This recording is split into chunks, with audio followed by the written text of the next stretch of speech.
Hurricane, a tidal wave, essence perfect, life looks brilliant, give me more of this. I'm out of control, about to blow, and I've been caught in the undertow. So toxic, but I can't get enough. You're burying me, yeah, you're burying me. You've got me hypnotized, push me out of myself. You've got me hypnotized. Whoa, I can see, I can hear, going crazy for the light. It's got me hypnotized. You've got me hypnotized. Get you out of my hand.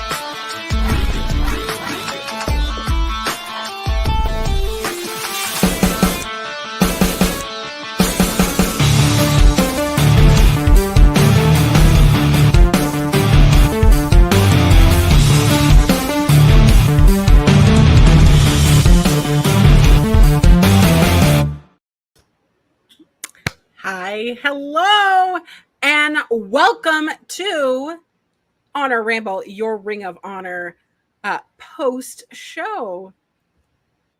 The dynamic duo is back together. Hey. Hi, Kyle. I love it. How's it going, Collins? How's our aunt? How's everyone's favorite auntie doing? Your favorite auntie is in Leo season. It is officially August. Got my official Leo season shirt. If I am not an obnoxious person, I am a obnoxious birthday person. And you know why? It probably stems from trauma, but it's mostly because no one celebrated my birthday the way that I wanted. So I got to make up for being completely obnoxious. How are you, Kyle? Happy August. Yeah.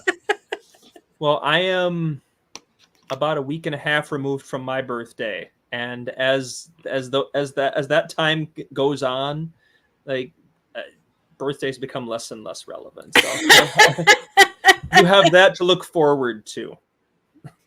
To be young forever. That's what we are. We're young forever.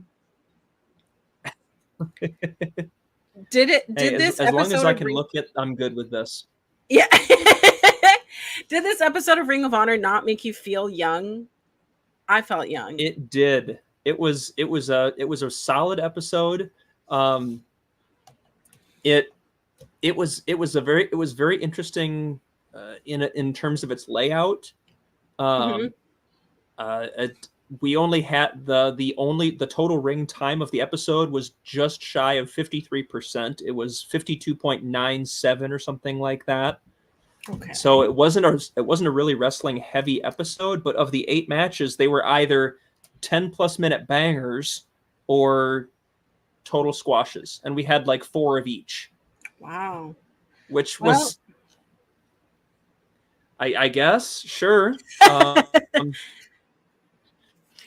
Yeah, we had a title match, which was nice, but so far I'm maintaining cautious optimism. That is how Tony usually does things with a new champion. They show up a lot for the first few weeks, and then they kind of peter away.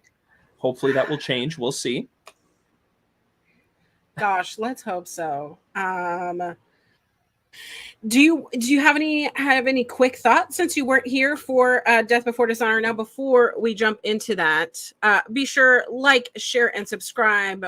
Our friends over here at OLE Podcast deserve your love and adoration, or else you don't want to see what happens if you do not pay your respects. or else, Kyle.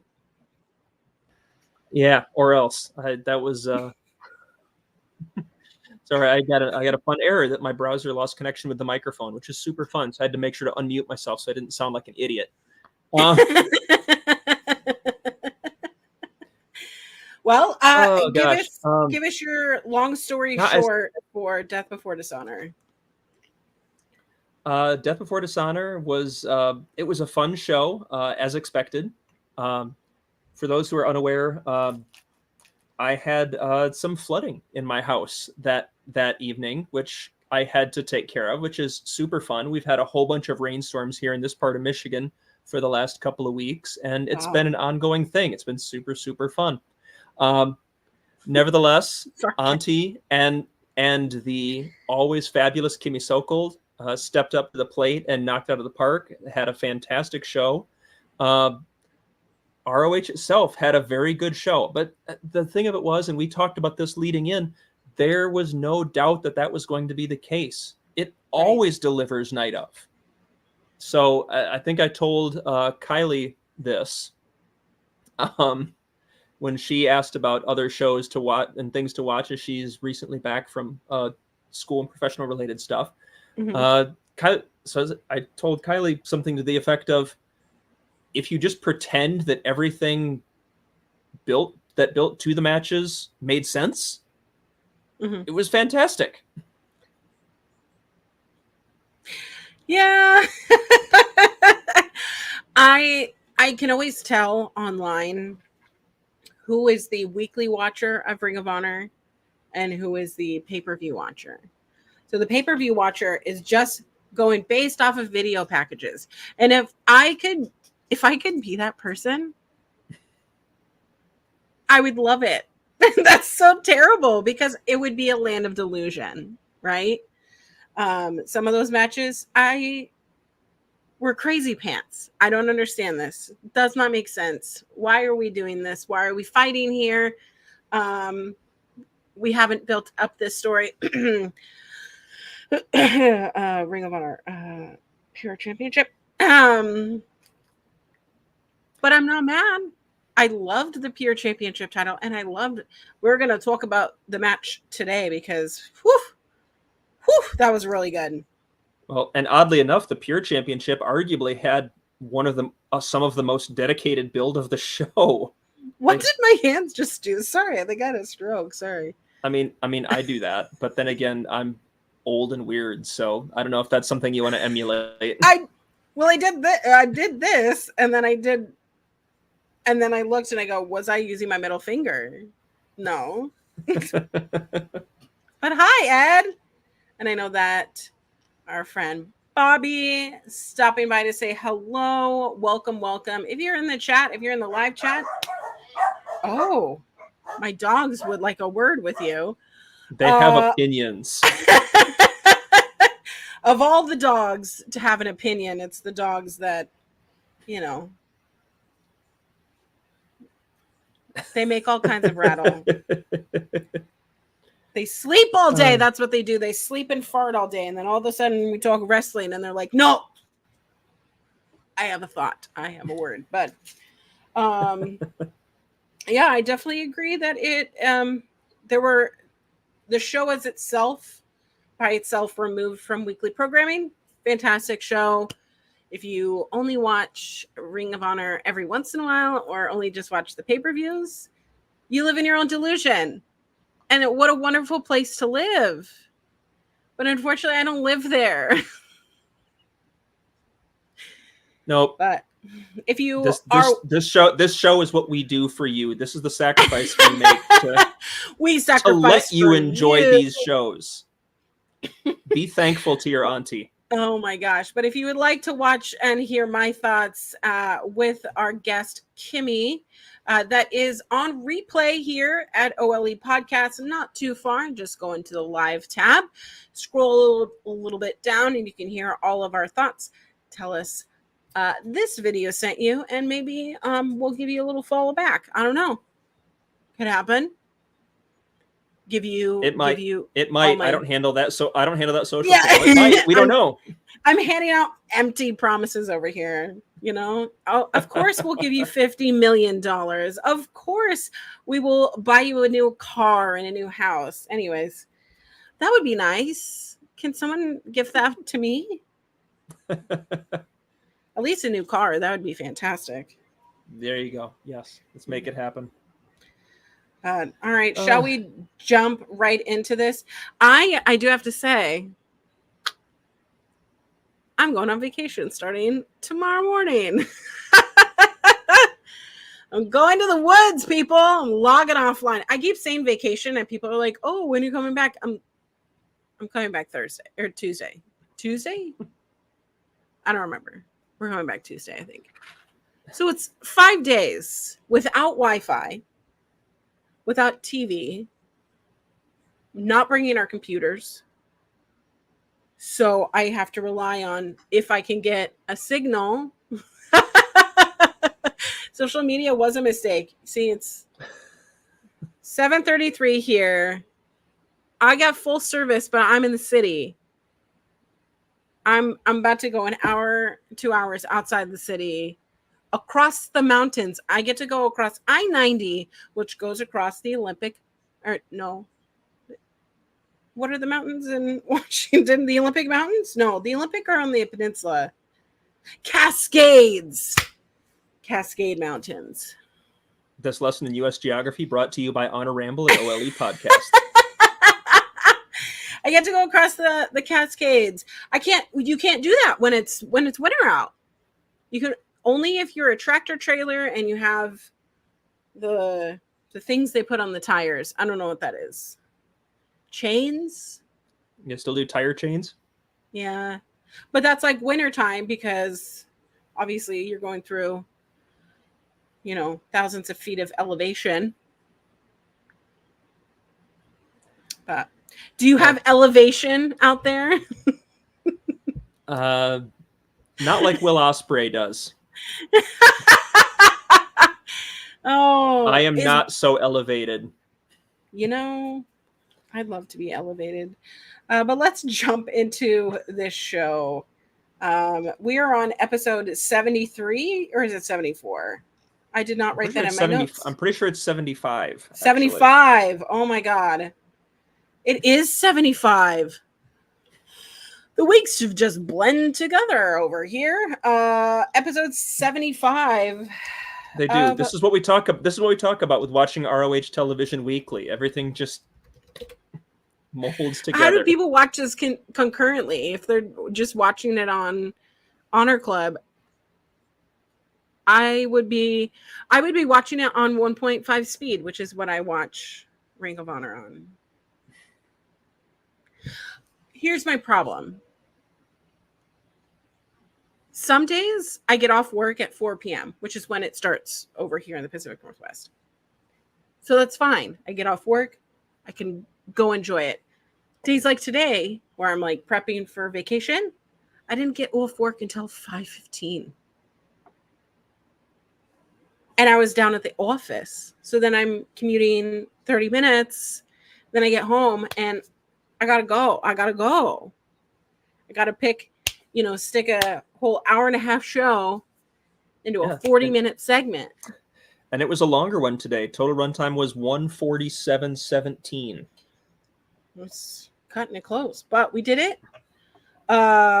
We started the show with the newest board of director doing the announcement. I'm sorry. It's funny. It's funny that Paul White is a board of director for Ring of Honor. But he is talking about what happened at Death Before Dishonor. We're going over talking about every single match. I enjoyed that they ran down the card and the matchup. Sometimes they only do like photographs, but they actually did video, which was great. Did you like it? Oh no.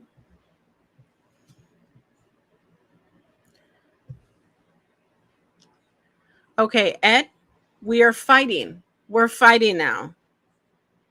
Just wait till Shane is in charge of it. This is not ECW. No, honey. Well, this is not ECW. I think Kyle is moving at a slower network speed. But I'll tell you, this is weird. Oh, are you back? He's not back. Am I stuck? Oh, bye. You get to see my beautiful face here.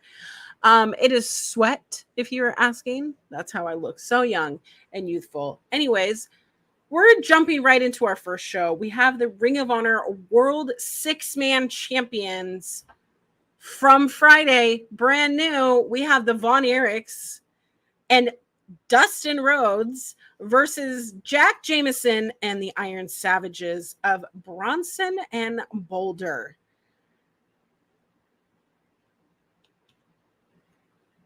I don't know if Kyle's plugged in. Oh, there's a Penny. She would like to tell you all about this six-man. Hey, you back? I hope so. Titty City? Titty City? Ed, where are we going tonight? Where are we going?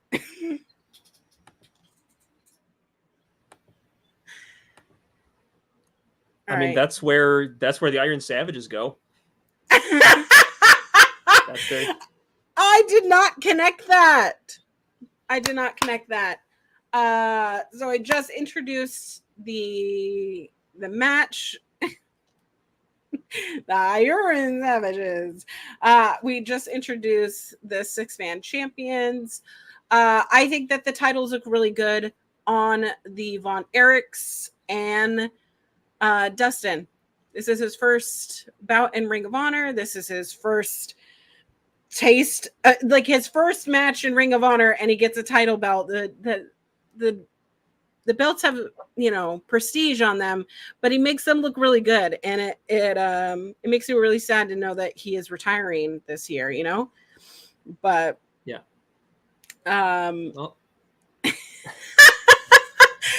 Ed, I thought you were going out of pocket for a second. I was like, Titty City, and now it's connecting because I don't know how to blame my brain that short circuit sometimes. But well, I'm sure a lot of other people tune out Jacked Jameson and he comes out too, so it's not entirely surprising. What did you think of this match? First off, Kyle. First off, why was this not the main event? Why does he do that? Sorry. This is the only title match you have on your show. This is the only match involving a champion, I believe, that you have on your show. Why is this not your main event? Yes, Brian Cage and Rocky Romero did a lovely job. Yes, you had the big return angle in the main event slot, and it's exceedingly rare that they do a talkie segment to end the show. Which, okay, fine, you can do that every now and again, great. But I'm not putting on. Why did this not go on last? There was no reason why it didn't go on last. And you know how you know that it was taped after the things that were displayed is because the Iron Savages destroyed the sign in the front. It's my birthday and this is my first wrestling show. Please high five me. Later in the night, Wheeler Yuta is celebrating with the same kid. Exactly. That's why it's like, okay, now we know. There was no reason. No reason. What did you think of the match itself, though? The match itself was perfectly solid. It was a good TV match. A perfectly fine first defense. I remember thinking back to classic Ring of Honor, even going back to the golden days, when a first champion, when a new world champion, before they even debuted all these other titles, like the first show after a new world championship title change, they would always defend against like a Jay Briscoe before Jay became a big deal, or a Colt Cabana, or in some cases even a Roderick Strong. Oh my gosh! It was guys who would give a good solid match, but you didn't really believe they were going to take the titles, and that's kind of what this was. Sort of a baby steps first defense kind of thing for your new champions. Baby's first championship. Honor babies. Honor babies. We always wind up back at Honor babies. Jim Henson's Honor babies. Honor babies. Honor babies. And speaking of Jay, we did have Ian mention on commentary how the Von Erichs did take on the Briscoes for the one and only time at the Ric Flair's last match show, which that's a whole other. That was a thing. That's a thing that happened. But Briscoes and Von Erichs was they had a real good little 7-8 minute match there. But it makes me miss Jay. R.I.P. man. Yes. And they talk about the other teams that could be a thing in this division. Like the Righteous, like Shane Taylor Promotions, like Top Flight, like there's the teams are there, and you can do it if you want to. I still don't believe these titles really necessarily need to exist, but you want to unify them again. But if you really want to commit to it, sure, you've got the opportunity. Yeah. It's interesting because it is that whole concept of we did not think that the Iron Savages were going to win. We know that the Von Erichs are there because it's in Texas. We got to have that pop. Great for business. Hello, the crowd sounded vivacious comparative to the more empty arena shows. All the Arlington tapings so far have sound really good. So having that Von Erich pop is great. Dustin Rhodes pop is great. He got a huge cheer when he had his little hot tag during the match. There was a power slam that it was like 20 years ago he's doing this same shit, and now he looks even better. I don't know how he does it. Man, and Marshall at 6'4", 6'5", and 250.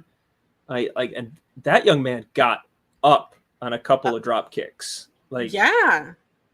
I mean, I can see why they have the tag championships. It's not just their name; they're very talented. And then turned around and pulled off a big scoop slam on Boulder, and it was get you a man that can do both. Oh my gosh! But in the end, Dustin did set up Jameson for a Shattered Dreams, and Marshall did come in. I think he was the shining man in this match was Marshall. I would agree. But he came in with the claw slam to retain those titles. Yep. Great first match. The Dustin went to set up for it. Aubrey sort of ushers Dustin away, and as he's doing that, both Von Erichs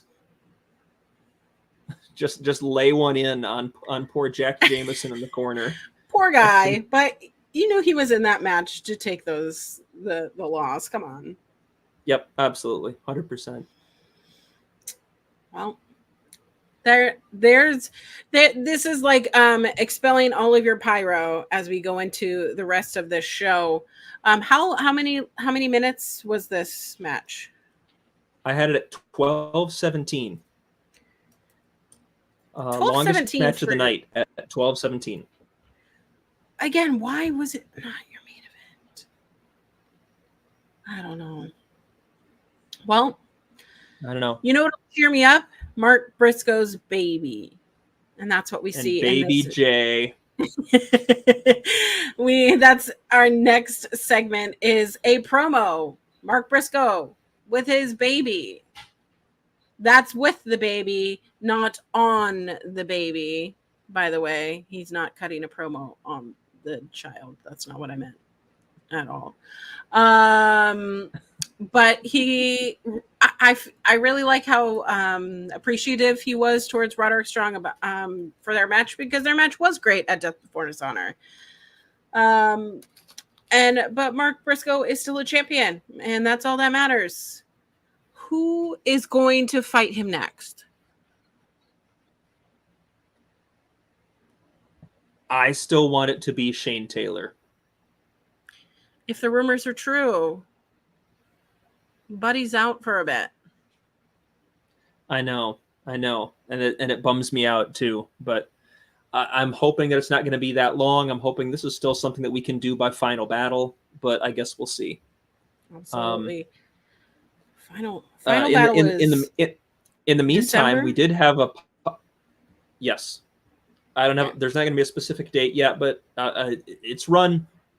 It's run from anywhere from the first week in December to a couple days before Christmas, and everywhere in between. So, December. However, we did set up a possible title. We did set up a possible title match on Dynamite, where in six-man tag action, the Beast Mortos got a clean as a sheet 1-2-3 pinfall on Mark Briscoe in a 6-man tag with that scoop pile driver of his. Oof. And so maybe we're going to see the Beast Mortos step up and challenge Mark Briscoe at some point soon. Give it to me now. Make sure that there's a storyline, but give it to me. Give it to me or else, Anthony. Give it a couple of weeks. That would be an interesting one to try to build, if for no other reason than the fact that Mortos is kind of. I haven't heard him speak. He doesn't really have a manager speaking for him. Mm-hmm. He's kind of hanging out with Roosh, who is involved in the Don Callis family. I don't think we necessarily need that, but finding some way to go into that, and maybe you build that with a series of tag and multi-man style matches. I don't like to necessarily build to the singles that way, but in this case, it might be something that flies. Where this is a guy where you establish that this is a guy that's got Mark's number, that he's the combination of power and speed and everything else that he brings to the table is something that Mark just can't get his head around. Yeah. Until he finally has to, man up and do it one-on-one, and he finds a way to get the job done. I don't think Mortos is your next ROH. I think, given it could be fun to see what he does on that stage. I would agree. Definitely. I don't know who's going to take it from Mark Briscoe. I put my eggs in a basket for freaking Roderick Strong during my predictions. So we'll see. We will see. Speaking of not quite there yet, we have Top Flight with a flight attendant, Layla Gray, which I don't hate, versus online it says Ace of Space Academy, but I did not catch their names. I had to look it up. But it's LSG. Ace of Space is Yes, LSG's nickname was the Ace of Space, and the Phoenix GKM was his tag partner. wow. LSG has a history in ROH dating back to about his ROH TV debut back in about That is- 2015. That's with what I know Shaheem about Ali as LSG. coast to coast around 17 and 18. Yeah. And he's bounced around the independents for a while since ROH went under. Well, it didn't go under necessarily, but since Sinclair, absconded with things. Absconded? What kind of word is that? Do I have to Google in the middle of this show? Essentially made off with. Oh my God. Left hurriedly in a secret, typically to avoid detection or arrest from unlawful actions as a theft. That's how I want to leave every room, abscondedly. I'm going to just steal all of your hearts and all of your pocket change. What are you going to do about it? You can't do anything. You're not anything. But yes, we do have Top Flight with Layla Gray. Tell me your thoughts about Layla Gray showing up. Oh my God. I'm sorry. My connection is absolutely terrible tonight, and I have no idea why. It's been so good for like weeks and weeks and weeks on end. And for some reason tonight, it's just a complete just tire fire. Listen, it's the ghosts. It's Layla Gray coming back as a flight attendant is I think my reaction was more or less, yeah, sure, why not? That's what I said. I was like, okay, sure. Why Sounds not? fine. Other than that, this was a pretty typical Top Flight squash match, basically.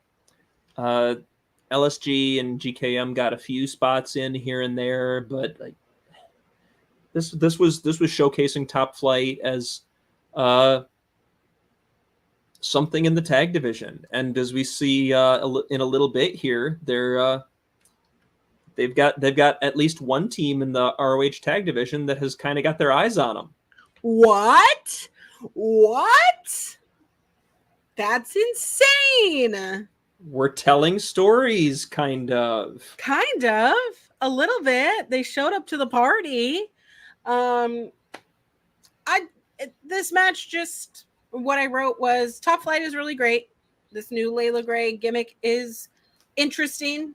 Going from a baddie to a flight attendant. Let's see how it plays out. I love seeing LSG here. I thought that Dante seems to be back in the swing of his former self.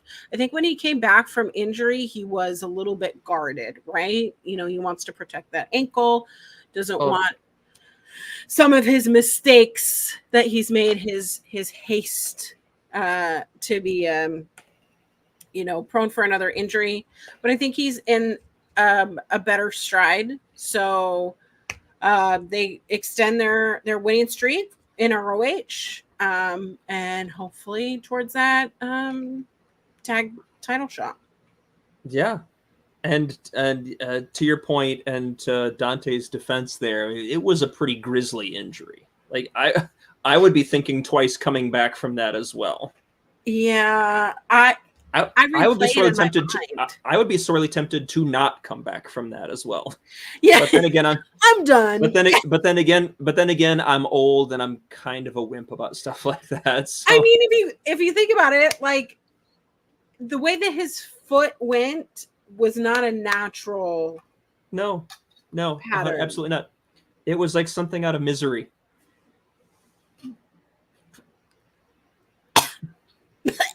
Sorry, I get really gaggy easily with gross things like that. Just thinking about it, but let's think. Well, if you haven't, unless you had anything else about this match, nothing else. Let's go on to something that we're very happy about, because backstage is the infantry. The infantry. Okay, and they're trying to figure out that despite their popularity, despite their wins, they're not getting the same opportunities as other teams, like Top Flight. Yeah. did you like their merch that they're wearing? Because I noticed, I was like, oh, that's new to the shop. Yeah, it's good stuff, and I like the little bit of an edge, getting a little aggravated, talking about how Top Flight is on every single show, and what about them, despite the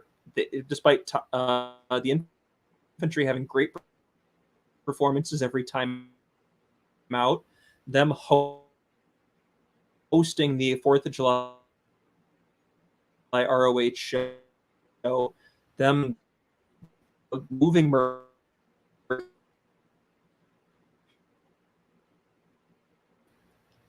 Everything is awful. Robot Kyle. I love Robot Kyle. So, okay, I think I'm back again. I think. Please, God. Let's all do. There. Okay, maybe I did the sign of a cross for you. Circle guy. Well, the infantry put ROH on notice, and that was that.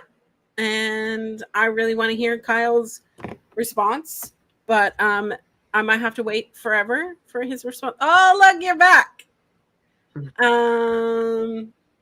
Tell me what you were saying. Just that Sean Dean says we're putting everyone on notice. We're coming for everything we deserve. So this, I don't think you're going full heel, but I think you're going to see a bit more of an edge out of the infantry. I don't think they're going full heel because you also saw Carly Bravo kind of freak out a little bit when Trish Adora mentioned that they now have Layla Gray too. Carly Bravo was very upset at this news. I appreciate, now I'm kind of understanding a little bit more now that we're talking it out, doing a little bit of brainstorming, adding that Layla Gray element. What if the infantry take it? Well, we're gonna come back to the infantry later on this episode because we have storytelling contained within the episode. I love it. Absolutely. But first stop, we get a little Robin Renegade action. Interesting. We also have a video package of the Texas Death Match from Death Before Dishonor, and when we had these peppered throughout the entire show. Mm-hmm. Ian also reports in the course of the video package that Layla Hirsch dislocated her elbow on the moonsault off the ladder. I thought she freaking broke her arm the way that it looked. So that is probably Layla on the shelf for a little while. That does not strike me as something that is good. To dislocate the elbow probably means that you're looking at some, and again, not a doctor, but what little I know based on hearing things like this in other sports, you're probably looking at ligament damage. You're probably looking at muscle issues. You're probably looking at a few other things that you're probably going to be on the shelf for a bit. Well, according to Fightful, Layla Hirsch is injured. But this doesn't make any sense the way that this is written. Biggest match of her career, winning the Texas Death Match. During the match, Layla looked to be possibly injured, which prompted concern from the audience. We are told that Layla Hirsch emerged okay after the match. So it's possible that this is a storyline injury to give her some time off. Which, if that's the case, okay, fine, you've earned it. You've had a couple of just ridiculously demanding physical matches back to back. Mm-hmm. Yeah, take a couple of weeks. We're good with that. I would hope I would hope for her sake that's the case, because this was a big win for her, and she is obviously just back and not that far removed from major knee surgery. So her going on the shelf again would be a disaster for her.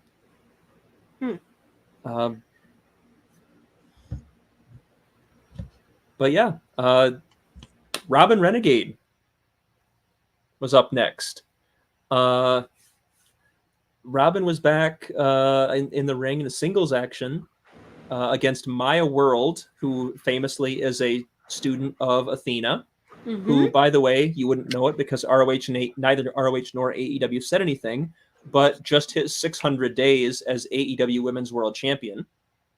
So we need to take that moment and send that shout out to Athena for hitting 600 days as your forever ROH champion.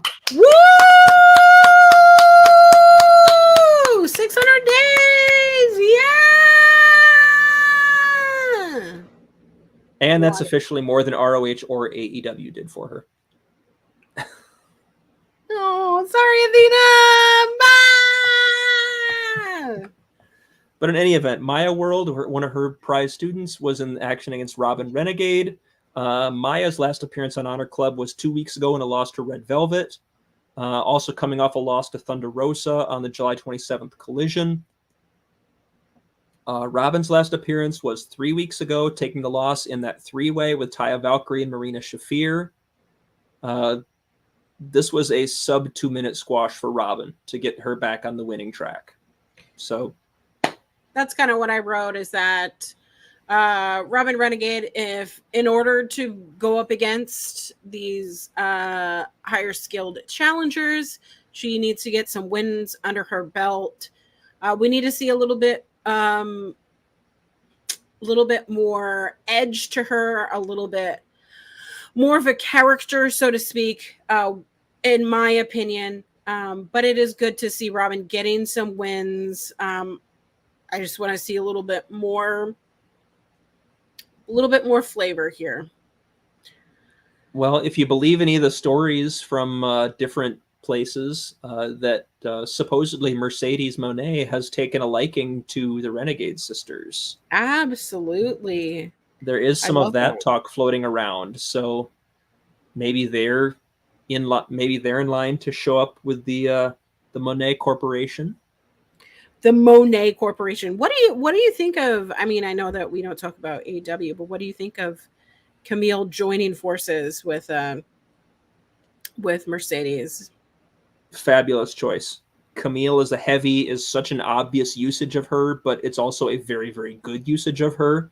Mm-hmm. It worked for when she was working in the NWA. It just fits, and it also gives a little bit more impetus for Jamie Hayter when she comes. I miss Jamie Hayter so much. Sorry, I probably just peaked my mic there. Sorry. Are you shocked that I like big batty bitches in my wrestling? No. Absolutely not. If you look like you can take me down, yeah. But yes, Jamie Hayter and Camille could be a lot of fun, by the way. So totally into it. Whatever the women's equivalent of a meat match is, that might be sirloin beef sons of bitches. Give it to me. In and around my mouth. Absolutely. Yeah. So not much here. Not much here with Robin and Maya. But yes, sorry, go ahead. Oh, I was going to say, speaking of meat in and around my mouth, we have Anthony Henry in a backstage segment. OLE After Dark has made its return. I love me some Anthony Henry. I love the blue in his hair. I just love everything about him. He's definitely in my boys stable along with Lee Johnson over here. So this backstage segment though was weird because he was being interviewed. He's about to have a match later versus Wheeler Yuta, and then I didn't realize that his cousin is Beef. That's what we're going with. Okay. I don't know if that's actually legitimately the case or not. I guess it doesn't entirely matter. It just that's what we're going with. Well, he came in. I thought that they messed up, and I was like, what is happening? But Beef came in, interrupted, and was there to support the second cousin by marriage. I don't know why I had an accent. Second cousin by marriage. I guess Beef is technically listed as being from Kentucky. So I guess if you want to, I don't know. Oh, Kentucky! I wouldn't say anything negative about Kentucky because I did really like that that Beef went with second cousin, and then Anthony Henry is very quick to clarify by marriage. Like, yeah. Oh, he does not share those genes with him. I mean, it was a good opportunity for Anthony Henry to show a little bit of comedic timing and a little bit more different side to his game than we usually see, which was that I enjoyed that. Yeah. And this was going to be, we're going to have Wheeler in action later tonight. Absolutely. Well, but Anthony looks great. Ready to see that match. We go right into what was one of my favorite matches tonight. The Beast Mortos versus AR Fox, who has returned. He's been pretty busy. Busy schedule. Shout out to Astrid. I'm so stoked to watch your predictions for SummerSlam. It'll be the closest thing I get to anything about SummerSlam this weekend. But what did you think of the Beast Mortos versus AR Fox? Oh man, fantastic stuff. This is AR Fox's first appearance on Honor Club since April 25th in a three-way. Yeah, he was in a three-way, which also involved the Beast Mortos, along with Blake Christian. So wow. So there's that. Now this was a lot of fun because this was Mortos getting to show that in terms of quickness, he could hang with an AR Fox. The show off the power that he gets to bring to the table. I have been raving about Mortos for a little while on social media. If you follow me at Kyle K. Sparks, I've been raving about that. And listen, Astrid,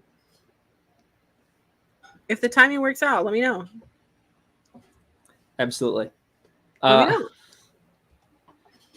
Now, and I've been raving about Mortos. I love that he's getting a shot at Mark Briscoe, even if I don't love the champion taking losses on AEW TV to set up stuff in ROH. It's still going to be a lot of fun, but this was a blast. It was a blast. They got some wild near falls out of this. AR Fox hits that leaping plancha off the top rope over the corner post, then follows it up with the 450, doesn't get a fall.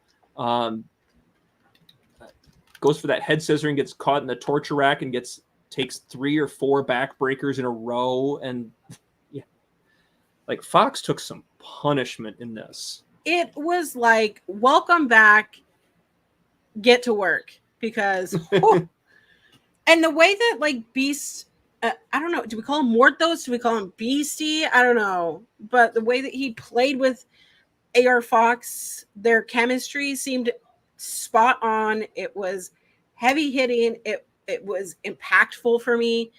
It wasn't a long match, but I definitely thought, wow, this really picked up like the energy of the show after you started with,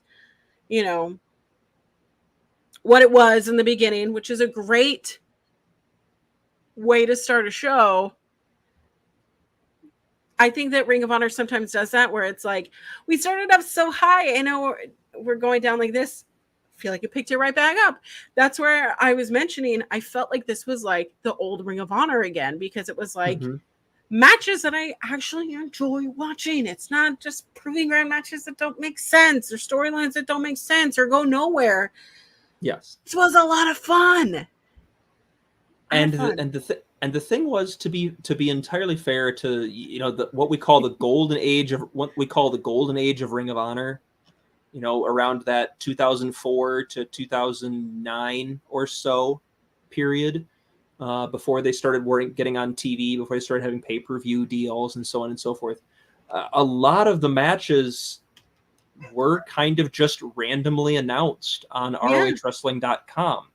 It was just, hey, this guy's going to wrestle this guy. Isn't that going to be awesome? And that was it. So ROH also sometimes does have a history of doing things this way, even if we don't entirely love that's the case. But it's not a system that really lends itself to, you know, the modern weekly TV format. So, you know, they're kind of finding themselves in that capacity as well, especially under this new ownership and the new Tony Khan era.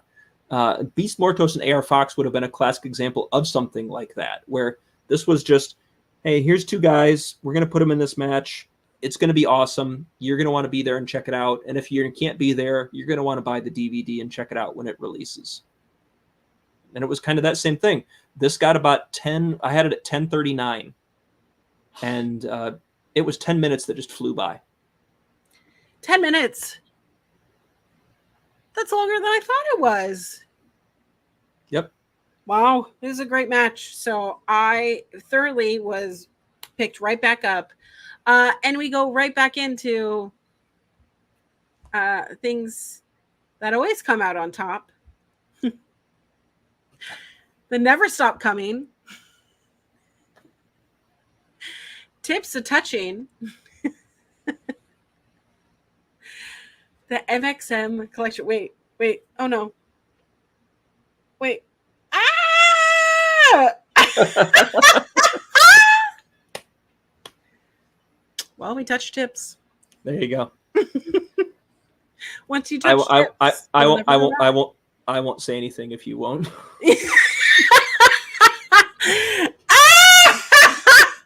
Oh my God! The articles. What did you think of? Sorry, what did you think of the segment for MXM?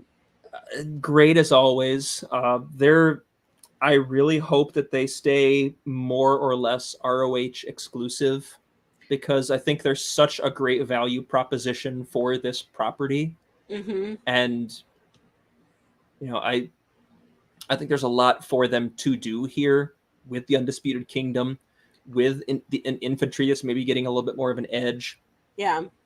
With the Iron Savages, I think that would be a blast, watching them interact with the Iron Savages, who are super serious and super manly all the time, and put them against MXM. Like, come on, that's money. That is absolute money. Absolutely money. What the heck? Hell yeah. That one was free, Tony. That was free, Tony. That was free. Oh, free. We're now giving Tony Khan free. We're feeling generous. It's because we love ROH that much. Wow. Well,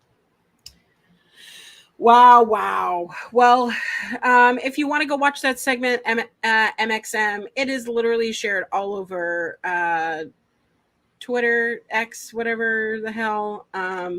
It's over underscore queer auntie. Am I here? Did I get a lobotomy? I don't know. Got my lobotomy at Claire's. Have you seen those? Did they give you? Do they give you a free pair of earrings with that too? Yeah, exactly. The untrained 16-year-old is doing it. Her name's Cassidy. With a K. With a K. And somehow, I at the end. Yeah, I was about to say somehow it ends in an I, and there's like a hyphened Cassidy. Yeah, itty. Okay. Have I gone mad? This next match the entire night.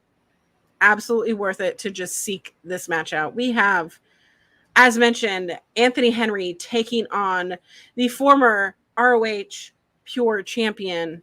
And they kept saying, the only 3-time champion. Shut up. Shut your mouth. Technically, I mean, he's gotten it 3 times. But at what cost? Wheeler Yuta. I feel like when I'm on this podcast that it sounds like I'm like a part of like the Wheeler Yuta hate club. That I'm campaigning because Wheeler Yuta sucks. No, I feel like it's the opposite. I don't get that, but that's because I know you. I mean, I'm just glad the championship is off him because it should have been gone. I was glad that he's back, but the title objectively needed a fresh start. Mm-hmm. A lot of things still need fresh starts. He was a perfectly good pure champion when he came back, and now he's putting on good matches again. Like, it would have been very easy to just sort of keep on where he left off and so on and so forth, but at the end of the day, you really needed a pure a reset. And that's what we saw from Lee Moriarty, and we get that later in the show where he talks about this is the Renaissance era of the pure division. And I almost heard your heart singing from all the way across the country. I'm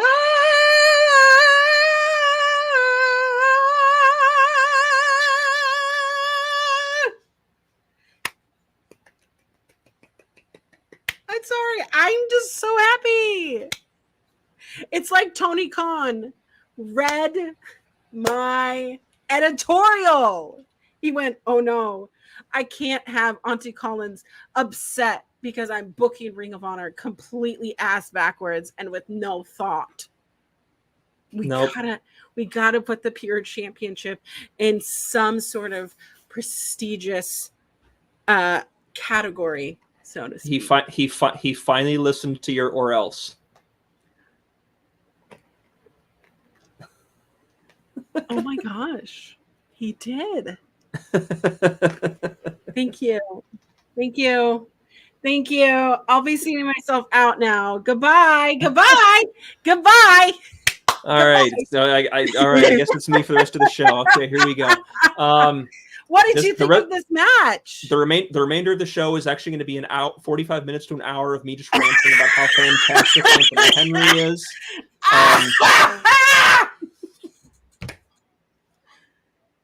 I'm sorry for headphone viewers. I think we lost a viewer just because I was scream laughing or scream singing, whatever ruins their day.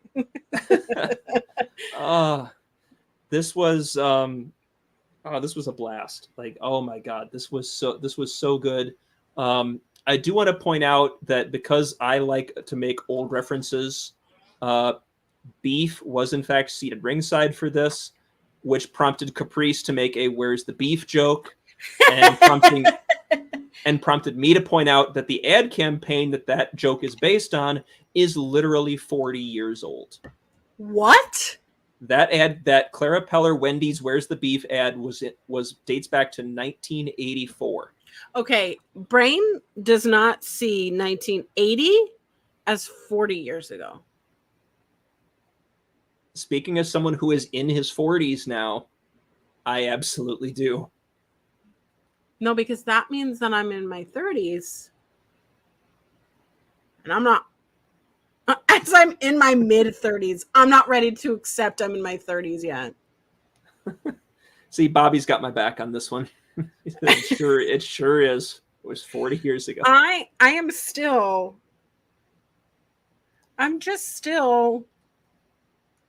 22. That's it. But old enough, but I'm still young. I'm adorable. Hashtag old guys know.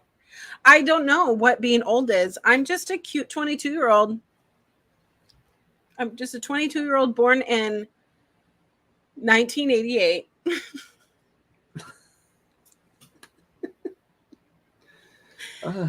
It's okay because I tied the "Where's the beef" joke back to actual wrestling, because Clara Peller, the lady in those commercials, was the guest timekeeper for the 20-man battle royal at WrestleMania 2 at Rosemont Horizon.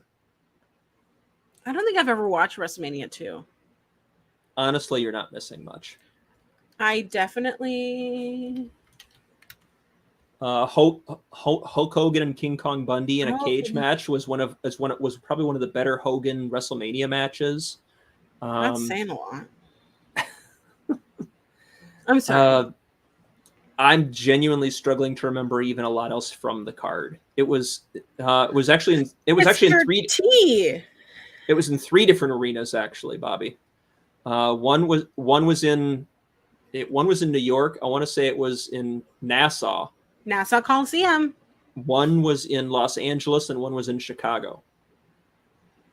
I want to say it was Nassau, but I believe it was on the East Coast someplace. I could be off on that. I have the Wikipedia open. So it's Nassau Coliseum, the Rosemont, and we have the Los Angeles Memorial Sports Arena, where they also would host WrestleMania 7. I just love that people have this knowledge because it just means I need to go rewatch things and stop rewatching WrestleMania 19 over and over and over again. Yeah, but for the most part, WrestleMania 2 was not a great show. That's to be honest. Hogan and Bundy was surprisingly decent, all things considered. Other than that, there wasn't a whole lot to be had. Andre won a battle royal, which is one of the earliest times I can remember big guy actually wins the battle royal, as opposed to everyone saying that the big guy should win it and him not actually doing it. There was a decent British Bulldogs Dream Team match. As I'm looking up the card and refreshing my memory here. The Dream Team, of course, was Greg Valentine and Brutus Beefcake before he became the Barber. Them against the British Bulldogs was a fun match. And that's crazy. That's crazy. That's crazy, girl. That's crazy. All right. We should do a WrestleMania just ramble. Oh man. Some of those could be fun. Like, you guys are going to pitch all this stuff and you're going to make me get Peacock again to get the network to have to do these things. I mean, if we lived closer, we could just have watch-alongs. So I mean, it wouldn't be. I wouldn't be super upset about getting subscribed to Peacock again, because college football season is getting closer. Football season is getting closer, and being able to watch. And some of the games that I'm going to want to see are Peacock exclusives, so I'm going to want to watch that. But I'm sorry, I've completely lost the plot here, and we were talking about how frigging fantastic Anthony Henry was. I'm sorry, we went on a tangent, but that's what we do here on our Ramble. That is our brand, yo. And back to ROH. This was a fabulous match. Yes. I didn't have a lot of notes, but go. I had a few. Parts of them were about Beef. Beef actually has appeared in ring on ROH twice on Honor Club already. Once actually against Anthony Henry. He was part of a trios match with a couple other partners who I don't recall, against Lee Moriarty and the Workhorsemen on episode 27. So anyway, getting back to that, the thing that I put this on social media, and I saw a few people push it, that this to me was, when you go back to the glory days of ROH, the golden age of ROH, you would buy the DVD and there would be a mid-card match between two guys, and you would watch it and you'd go, oh, that's the future. That's what this company's gonna, like you saw it with Nigel McGuinness. You saw it with CM Punk before he started to move up. You saw it with Roderick Strong. You saw it with Eddie Edwards, Claudio Castagnoli, Davey Richards. Like, you saw all these guys, they'd put on an absolute banger, about 10, 15 minutes long, about halfway through the show, and you'd go, oh, these guys are going to be top guys. This match is absolutely one of those types of matches for me. And I say that as absolute highest praise, not as, oh, just a mid-card match. This is one of those matches in the middle of a card where you look at it and you go, big things are coming for these futures. In the future for both of these men. Listen, Bobby, derail all you want. That's what makes this show great. I guarantee that if you were not here, it would still happen. Because my broken brain would find a little shiny object, over 3 hills over, and we'd go a chasing just like one of Auntie's dogs. Listen, they're crazy. They know that we're going on vacation because we're getting them ready, and they're like, "You're getting out the nice stuff. What's happening?" Yeah, we. It's an interesting thing. Sorry, I pulled up your. For some reason, I typed in bodyslam.net, and I go, "Oh, they have a Honor Club results." I just clicked it. And who was it written by? Oh my gosh.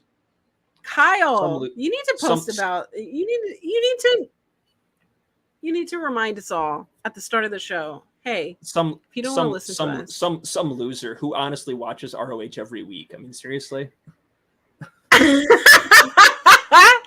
Kyle does a weekly recap of Ring of Honor over at bodyslam.net. I do. How do you have time to do that? I take notes during the show, so I'm not live tweeting a lot.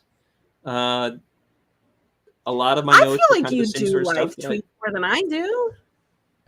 I get maybe 5 or 6 per show, maybe, as opposed to when I'm just watching and live tweeting like a Dynamite, where I can knock off like 10 or 15. Yeah, that's fair. That's fair. But I try. I'm into it though. I'm into it. Yeah. So things I have listed for this match. I want to see Anthony Henry more in the pure division. I like that Anthony Henry's first bout of attack for Wheeler Yuta is go after his freaking head. Hey, this is a thing that his neck area, whatever, his head, just decapitate him. That's all we want, right? Get him out of here. Get him out of this ring. I'm not gonna cut the promo. Maybe you do hate Wheeler Yuta. I don't even. No. So just get him out of the ring. Get him out of the WWF, because I prove, son, without a shadow of a doubt, you ain't got what it takes anymore. Talk about your Psalms. Talk about your John 3:16. Oh man. So Auntie 3:16 says, "I just whooped your ass." I am not questioning my Auntie. Oh my god. Auntie 3:16 just says hashtag or else.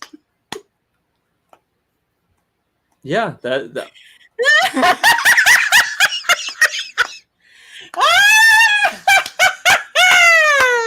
Hey, you know what? If we ever branding has ever had to offer. If we ever have merch for this show, that's gonna happen. I mean, I have a Teespring that I never mentioned.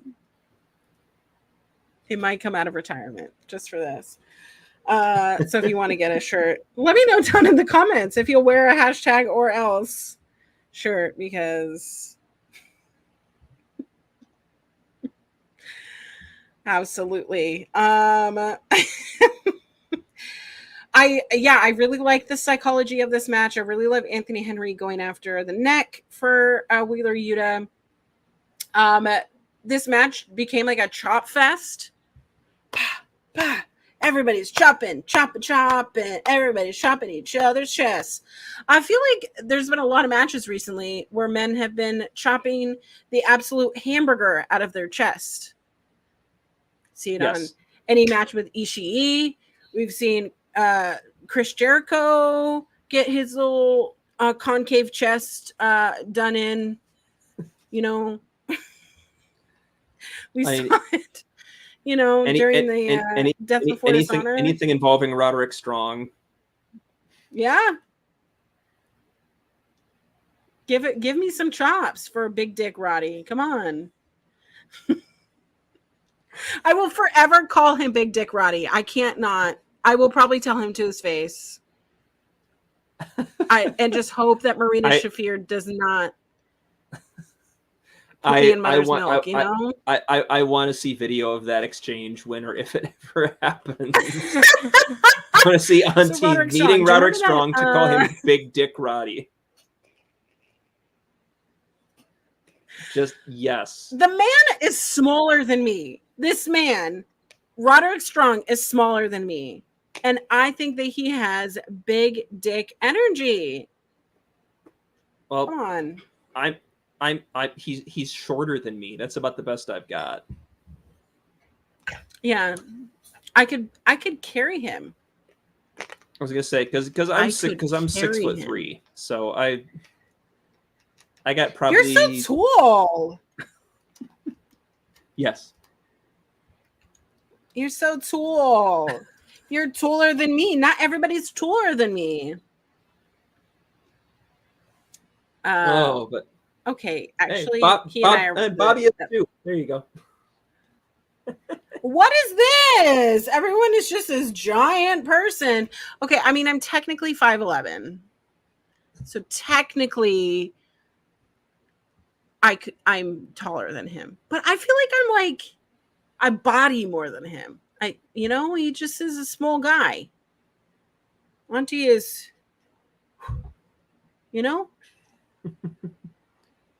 Papa Smokes. I'm just gonna carry. OLE podcast is just full of tall people. Yeah, tall people. That's the criterion over here. You got to be tall, And Astrid. I'm pretty sure I remember Astrid saying somewhere that she is not that. But maybe I could be wrong. I'm remembering thinking she's someone got else. Tall person energy. That's it. Yes.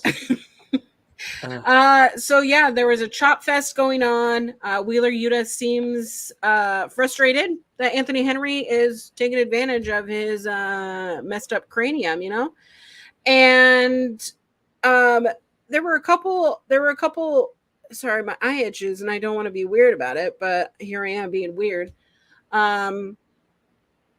The fact that they were just going back and forth, trading each other things. If I didn't say so, I'd say this is the start of Anthony Henry towards a viable, pure title match. Yes, absolutely yes. I have been on that Anthony Henry for pure division bullshit for a while, and we're just continuing that agenda because I don't think I'm ever going to get my Angelico in that spot, and I'm slowly coming to terms with that.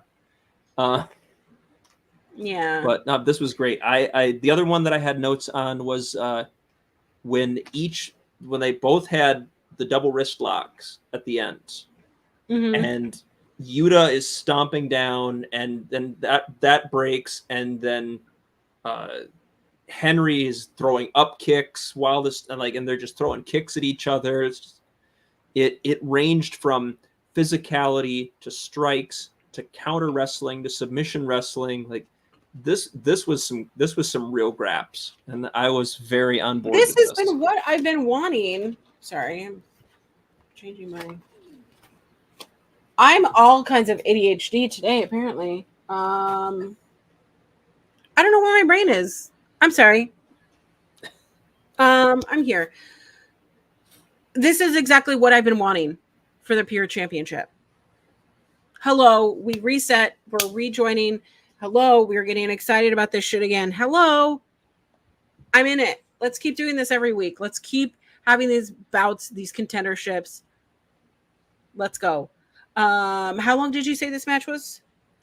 I had it at 10:05. Well, post-match, we have our continuity error. Oh. Oh no, the sign bit. I didn't even. I'm setting taking notes and wait a minute. That sign got destroyed. Did you bring 2 or 3 copies of it, or wait a minute? Yeah, they did. I know. That's the effort that they do, you know, in Texas. Everything's bigger in Texas, which means you bring multiple signs. Yeah. Well, So, I'm fundamentally lazy, so I'm not coming to a wrestling show in Texas then. If it requires bringing multiple signs, that's entirely too much effort. It requires multiple outfit changes, multiple hair pieces.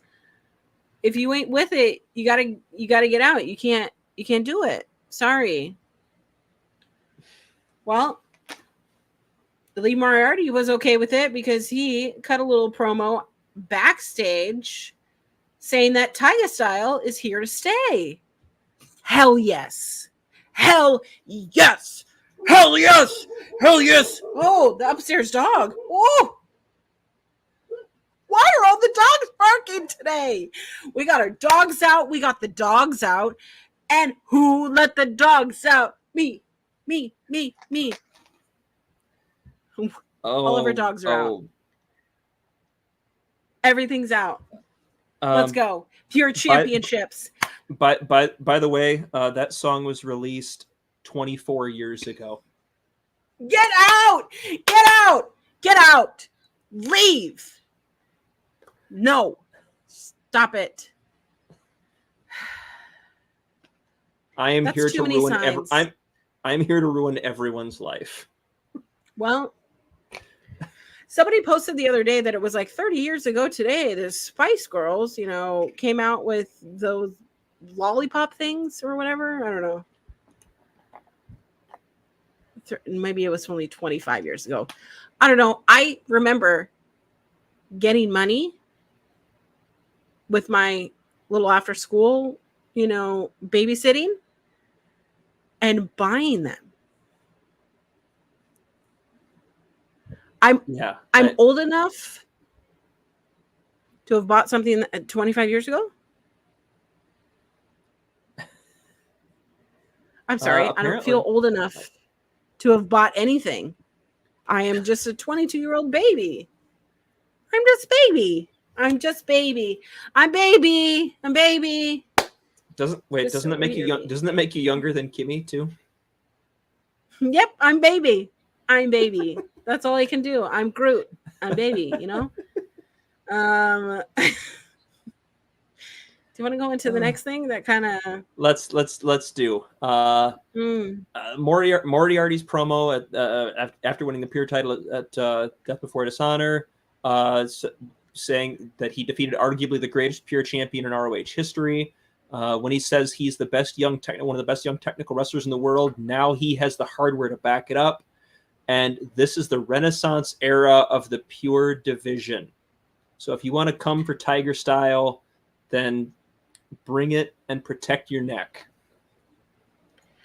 So get that on a shirt. Renaissance era. Yep. I need absolutely it. Yes. Yeah, absolutely yes. And this next match was another. We had a couple of good matches in a row. Now it's time for a couple of squashes. The premier athletes, yes, and Tony Nese and his corncob abs against the superstars of. Sorry, I had to do that to you. I had to do it to you. You know, of Nikki 8 and Tommy Mars. Because and once again, just like the last time they were here, they gave me big Ring Crew Express vibes from early Ring of Honor. And it is a flimsy pretext for Ian and Caprice to rattle off as many 80s hair metal song titles as they possibly can, as fast as they can. How long was this match? I had it at 2:42. And how many hair metal songs could you name off in less than 3 minutes? I could probably name a bunch, but I would also do like they did and try to actually work the song titles into the flow of conversation, which makes it slightly trickier. As it was, they rattled off a good 8, 10, 12, something in that neighborhood. That's insane. I didn't realize that they were doing that until halfway through, and then I was like, oh, I probably should have written this down. Oh yeah, same old situation. Girls, girls, girls. Dr. Feelgood, Primal Scream. Girls, girls, girls.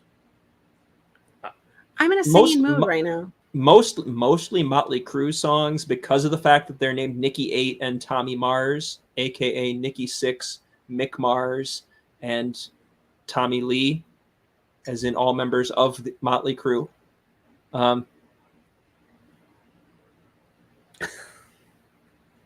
There you go. Thank you, Bobby. Yay! I'm into hashtag old guys know. Yeah, you guys know.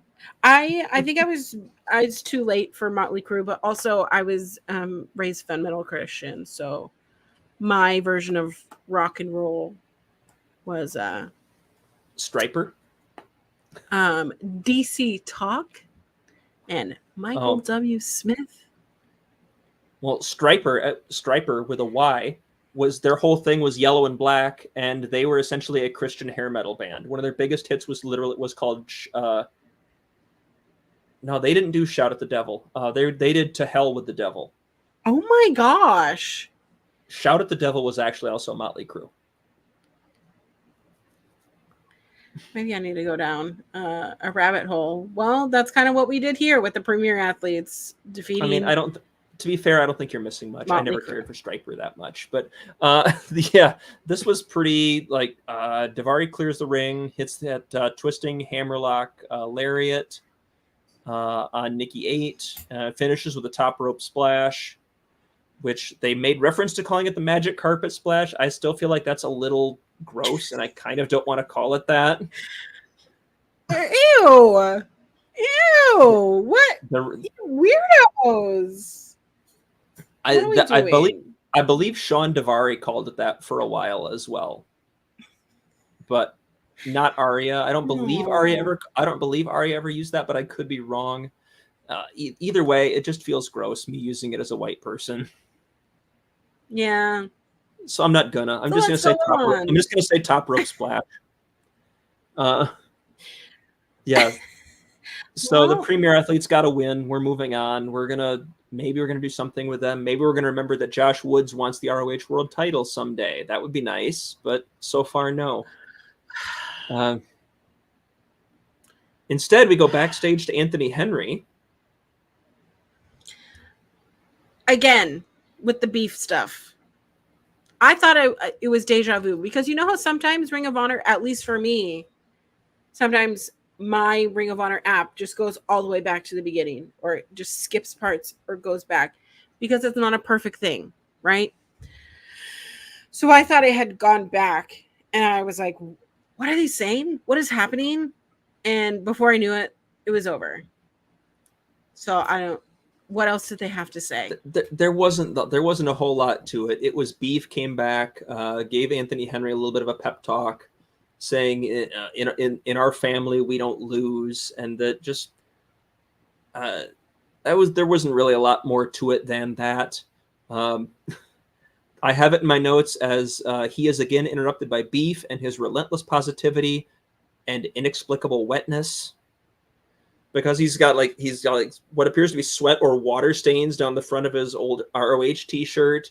And Henry even pointed out he went, "Why are you wet?" And Beef said it was because he was going crazy for Anthony Henry out there, jumping up and down. And yeah, so apparently that meant he worked up that much of a sweat cheering for Anthony Henry over the course of a 10-minute match.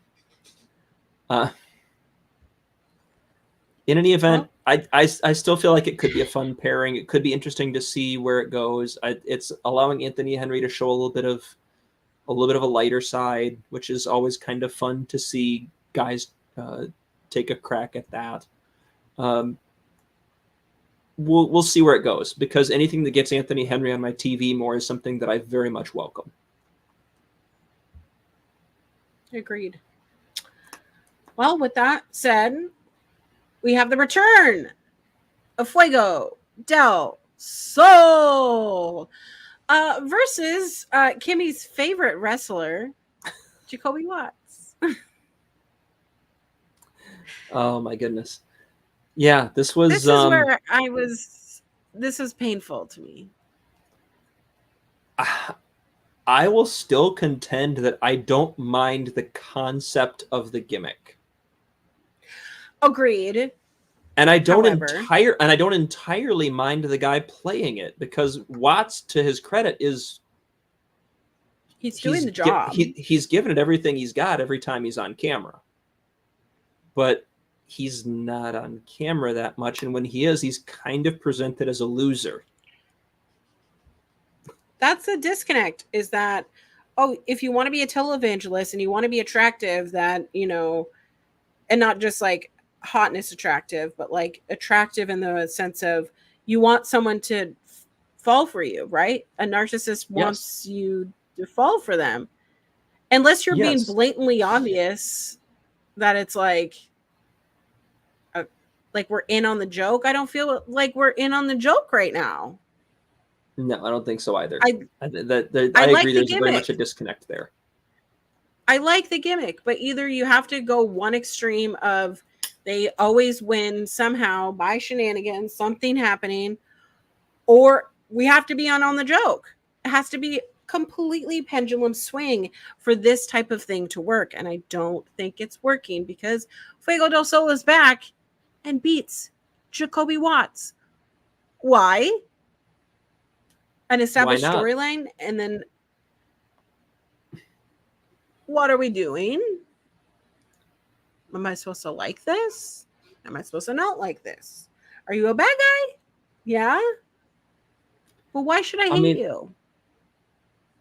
I feel like we're almost there. Like we're sniffing around the edges of why you should not like Jacoby Watts. And here's something that could be, and here's something that let me pitch this. Let me see how this strikes you. Because I'm fairly sure he is actually still active, or at least semi-active. You've made this whole thing about Jacoby Watts being the faux preacher and preaching essentially his own version of the gospel, his own gospel. He's the guy. He's the one that, you know, is everything. He's the one you should follow. Like, that's really striking Caprice Coleman the wrong way, as someone who is actually an ordained minister. I feel like you'd have to tread very, very carefully with this. Mm-hmm. But I feel like you could run a really fun undercard, mid-card level feud with Jacoby Watts and Caprice Coleman based on that.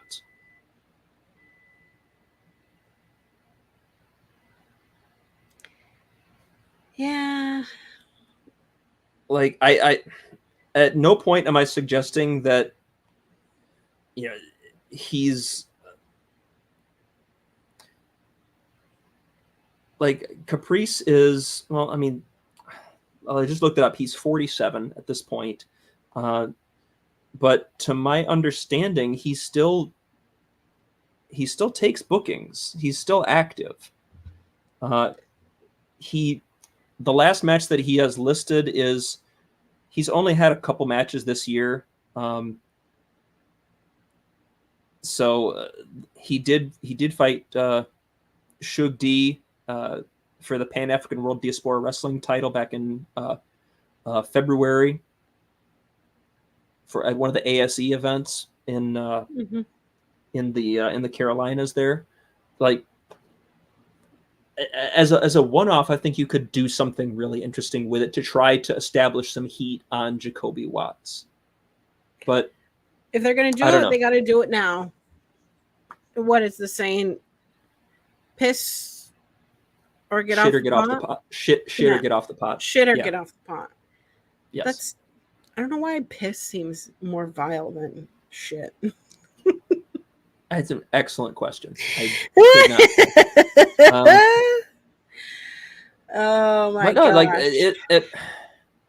it to me, it seems like an easy way to get some heat on Jacoby Watts. It could produce a solid match. I think Caprice Coleman would be willing to go out and make him look good, and would be able to go out and have a good solid match with him, because Caprice is always underrated in the ring. And I don't think you push him to the moon necessarily, but make it so he's not a complete helpless loser. Right. It's like, it's not even in their charming kind of way of losing. It's in a, I feel bad for you, man. That's embarrassing. I'm embarrassed. Yeah.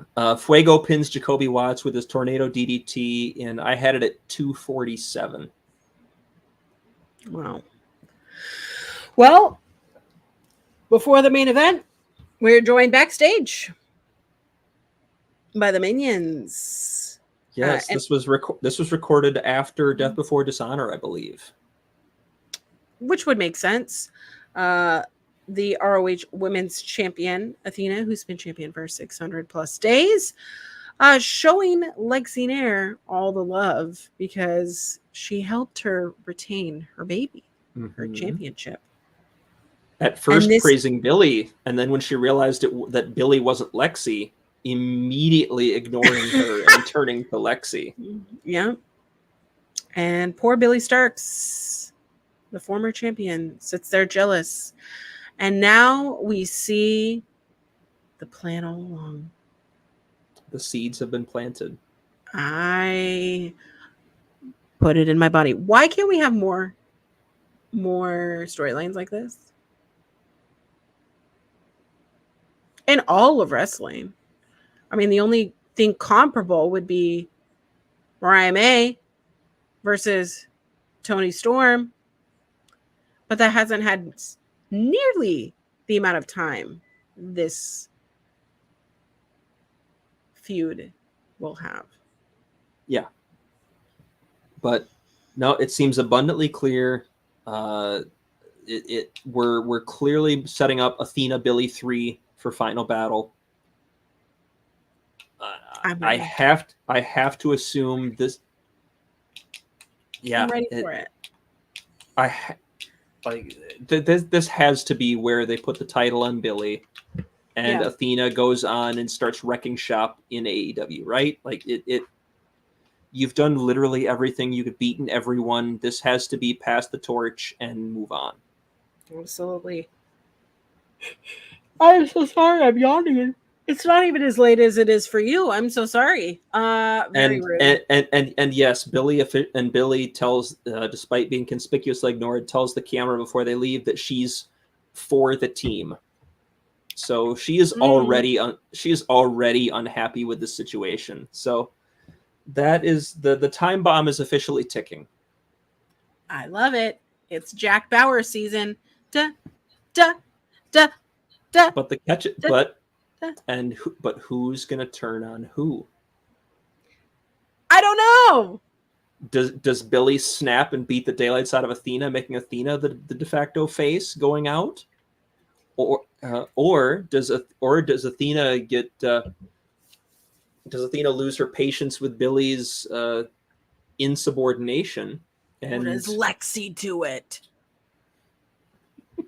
That'd be amazing. Lexi just breaks out a 10-minute beat down or something. Where did this come from? Oh my god. Oh well, we're here. The not the main event technically, but the last match of the show. Not main event. Brian Cage versus Rocky Romero. To my knowledge, a first-time singles match for Rocky Romero. To my knowledge, Brian Cage and Rocky Romero is a first-time singles match. I would have thought that they would have had a match when Brian Cage was half his size. You know. Obviously, my caveat is to my knowledge. I have not seen anything that says that they have met before anywhere else. But, all right, somebody's going to tell you in the comments if you're wrong. Well, this is the internet. That is kind of how things work. Oh, this match definitely was not main event worthy. It wasn't a main event. I mean, it was solid. It was a solid TV match. That's true. I think I'm being more hard on it because I just don't like Brian Cage. And I'll say it to the camera. I don't like Brian Cage. I think he's boring. And I love when commentary's like, he's so big and so agile. Honey, those aren't real muscles. Of course he's agile. Honey. And then people are going, online going, who is the Wolverine of wrestling? And I know it's Brian Cage, but I don't want it. I did pop when Taven called Melissa Santos Mrs. Wolverine backstage. Oh, well. Like it was fine. It was like a fine it was a good TV match. Rocky Romero got to do some of his fun sneaky style. Like Cage sticks his chin out for him, and Rocky winds up and winds up and winds up and thumbs him in the eye. Like I love it. You can't. I pop for that stuff every single time. Don't care. I appreciate that Rocky Romero is that utility wrestler. You need to have someone get a good match after having some stinkers for a while. Put out Rocky Romero. You need someone to advocate for you on your team. Be your valet for you, Rocky Romero. You need a third in your battle, Rocky Romero. He is the glue that holds the Chex Mix together, and that's all I think is a random assortment of things. How are you making Chex Mix? That doesn't sound edible. I didn't say it was edible. I don't think I'm going to eat. I don't think I'm going to eat glue anything. In your Chex Mix. I'm not sure. I'm not certain I'm eating anything if I were to ever come and visit you. That's all I'm going to say. I'll bring you some Chex Mix. And to Kyle. And why is it one brick? Don't ask. Don't ask questions. Okay? It settles in shipping. It settles in shipping. It's fine. Okay. When they taxidermy my body, make sure that they put Chex Mix inside with glue. Is this not something that your husband should know? This doesn't seem like something. This doesn't seem like. No, he knows what to do with my body when I'm gone. I was going to say, do I suddenly have power of attorney? What's happening here? Oh no. You saw it here first, guys. Power of attorney. Here we go. No. Cremate me and then put me in some Chex Mix. It's spicy. What is this show? It's really spicy. Oh my God. What is my brain? I swear. Lobotomy at Claire's. All right. Well, yeah, this was. But not this was. It was a good. Power I want to versus like this speed match because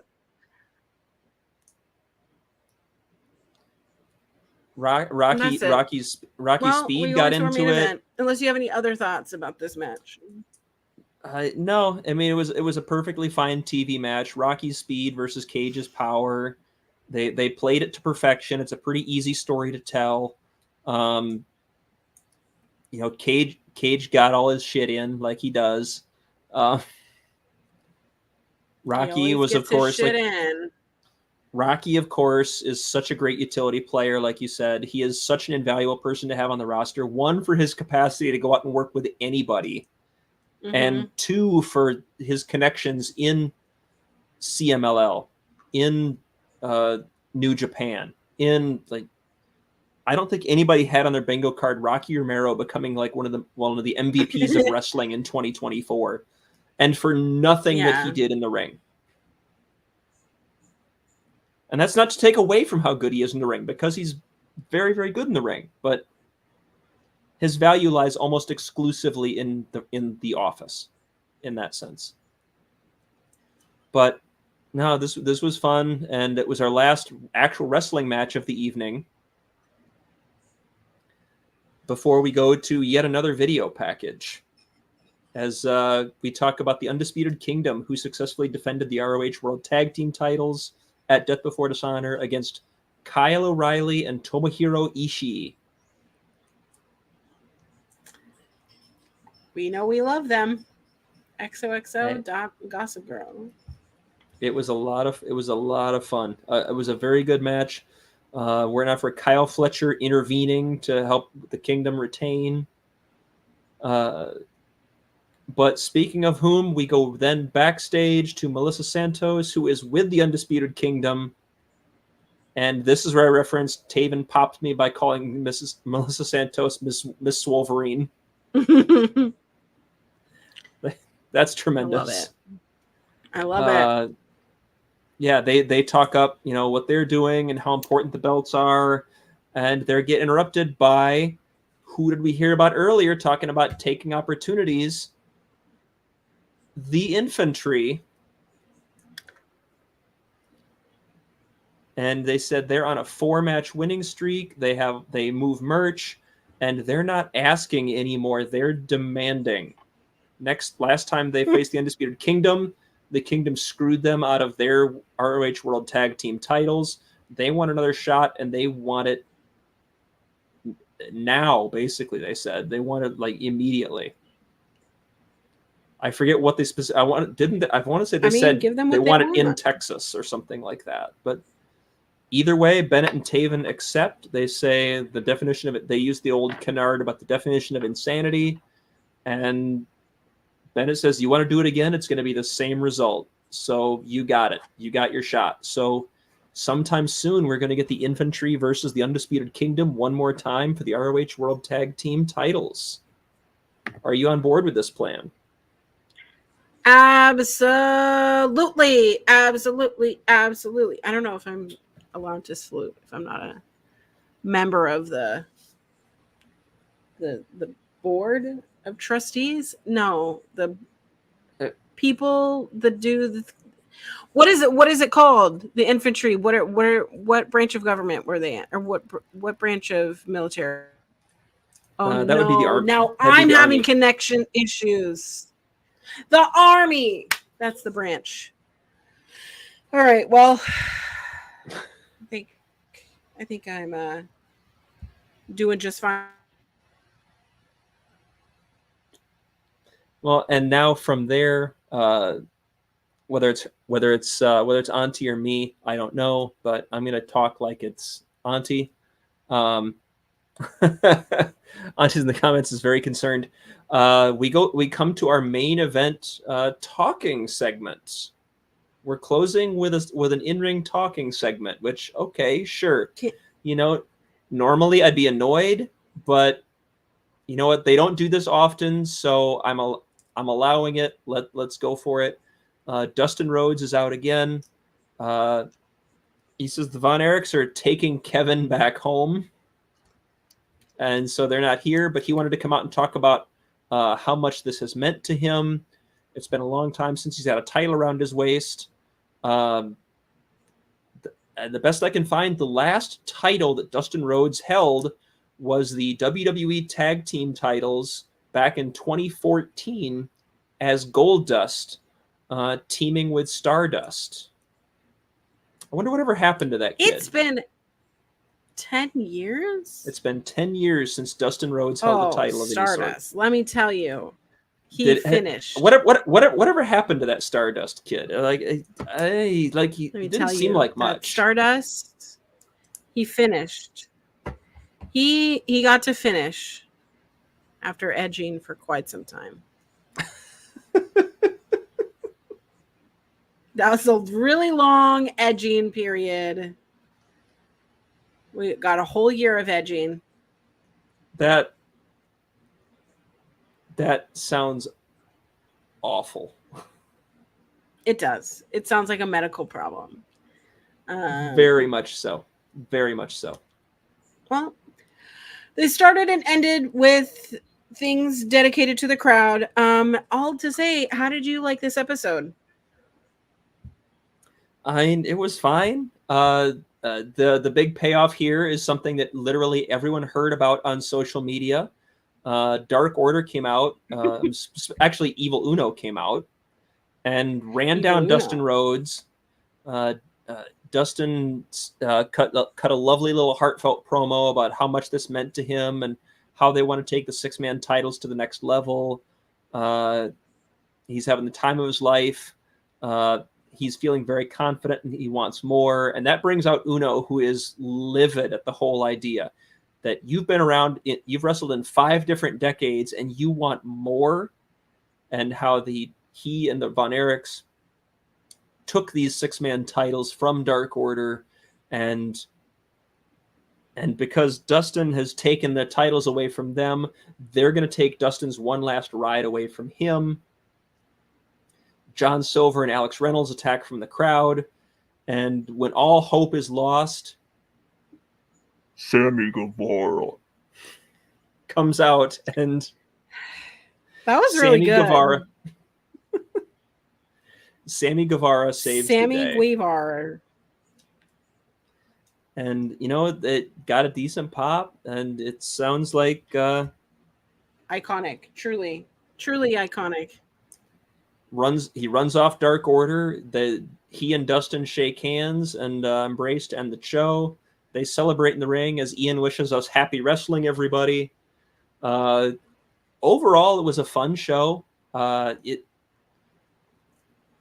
The in-ring was significantly better this week, I felt like. They had a couple of squash matches, which, okay, I don't love that necessarily, but I think you could have just as easily trimmed those matches out, replaced some of them with segments, interviews, or vignettes, and had a much tighter 70-minute or so episode. Of 4 really good matches, but that's just me. And I understand that you want to get some of these other people on TV as well, but we're getting nevertheless, we're clearly setting up something for Final Battle already, which I love. And again, the women are leading the way, as they should. As Athena's story continues to be the driving force behind in Ring of Honor, we're setting up an actual feud over the 6-man titles, which is awesome. We're setting up. Weirdly, we didn't even actually. I don't think Ian and Caprice actually even mentioned the Beast Mortos pinning Mark Briscoe on Dynamite, which surprised me a little bit, honestly. I felt like that was something that at least would bear getting mentioned in passing, and it did not. But nevertheless... Do they record commentary after, I'm assuming, then? I genuinely don't know what their schedule is for those recordings. Well, I gotta ask. I'll ask one day. I agree with all your same sentiments. I think that it was a fine show. Really impressed with the Arlington tapings, hoping that they do more of this. Yes. Even after the Arlington tapings, that they do more shows like this. So, yes, tape multiple episodes, small venues. Bendix Arena in South Bend is a really fun one that Warrior Wrestling has gone to, although it doesn't hold quite as many. Maybe not there. There's Cicero in Chicago that Impact has run a couple of times. The 2300 Arena, Sam's Town in Las Vegas that ROH has run a couple of times back in the older days. The Hammerstein Ballroom. There's plenty of venues out there that are, 3,000 to 5,000 seat type venues, not big stadiums. Picture like minor league hockey teams. Those types of those size buildings, and you can find those across the country. Run places like that. Tape your TV there, separate from all the broader AEW stuff. Let ROH have its own identity because it always thrives when you do. Yes. And there, Bobby, there's Abso-freaking-lutely. there's my thing that you can clip from me for this week. I love it. I love it. I like when wrestling. Listen, after weeks pissing me off, here we are. I can't do anything. I gotta get out of here. Yep, let's keep building. Gotta get out of here. All right. Well, any final thoughts? This was a fun show with a lot of great wrestling and some meaningful angle advancement in front of a hot crowd that actually wanted to be there and actually cared about what was happening. Let's do more of this. More of this, more of this, more of this. It will make my life easy. It will make my life happier and easier. It will make your life happier and easier. And it will not make us want to walk into the ocean rather than continuing to review this show.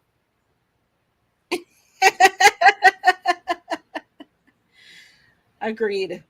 Well, since my internet is going crazy, tell everyone where they can find you. Absolutely. Numbers. Total episode time, 147.17. Total match time, 56.50. 52.97% bell-to-bell in-ring action. Average match time, 7:06. You can find me at Kyle K. Sparks on Twitter. That is where the vast majority of anything that I say, do, or promote will be written. I will try to be better about sharing the things that I write for Body Slam, like the weekly ROH reviews, where you can hear a lot of the same factoids and things that I say on the show in written form on bodyslam.net, who also published an amazing editorial by your Auntie a couple of weeks ago that is clearly 100% responsible for Tony Khan turning things around with the Pure Championship. Absolutely. Anyway, follow me at Kyle K. Sparks on Twitter. That's where I'm going to be announcing everything. I'm here Thursdays for Honor Ramble with Auntie Collins. And anything else that I happen to be doing will be announced there on Twitter. Follow me. It's a lot of fun. And take it away.